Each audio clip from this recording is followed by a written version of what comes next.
अखन अपने सब सुन रहल छी एपी प्रोडक्शन के प्रस्तुति। रंगीली छौड़ी कोना क लगलो उर्कुसी, अलबेली छौड़ी कोना क केलही 420।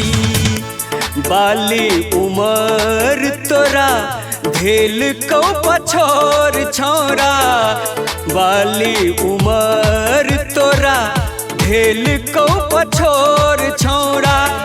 जवानी करलही भरकुसी, रंगीली छौड़ी कोना क लगलो उर्कुसी, अलबेली छौड़ी कोना क केलही 420।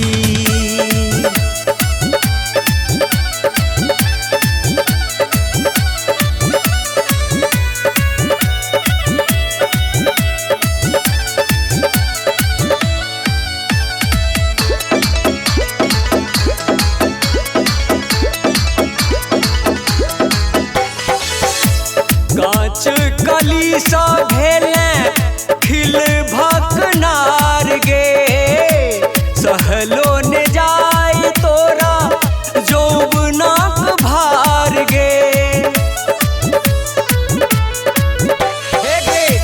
कांच कली सा भेले खिल भकनार गे, सहलो ने जाय तोरा, सहलो ने जाय तोरा जौबनाक भार गे। कौन दोगे केलही 20 रंगीली छौड़ी कोना क लगलो उर्कुसी, अलबेली छौड़ी कोना क केलही 420।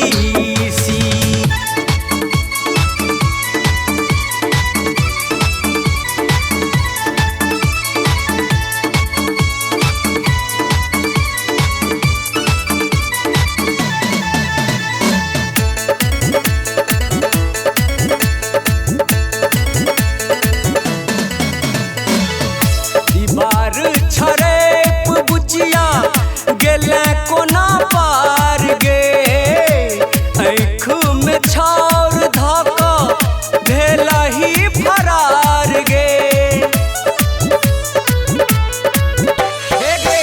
दीवार छरेप बुचिया गेले कोना पार गे, आँख में छाउर धका, आँख में छाउर धका भेलही फरार गे।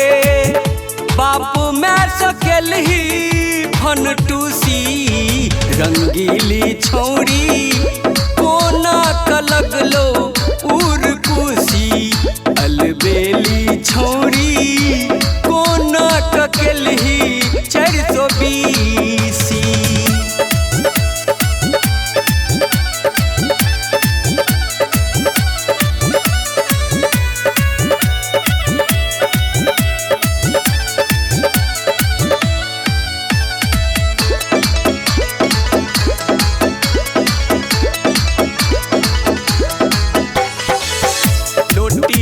डूबेलही बुचिया जर लो कपार गे, डीजे कहै छौ गप के करी है विचार गे।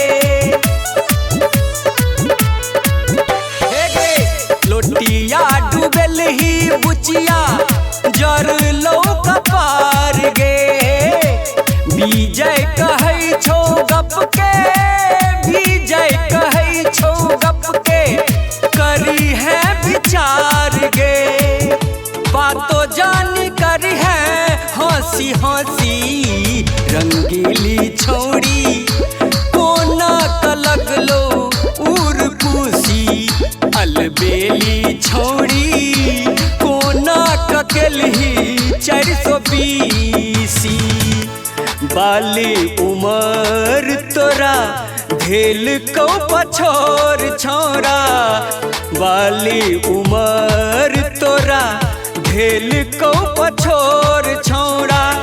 जवानी करलही भर कुशी रंगीली छौड़ी कोना क लगलो उर्कुशी अलबेली छौड़ी कोना क केलही 420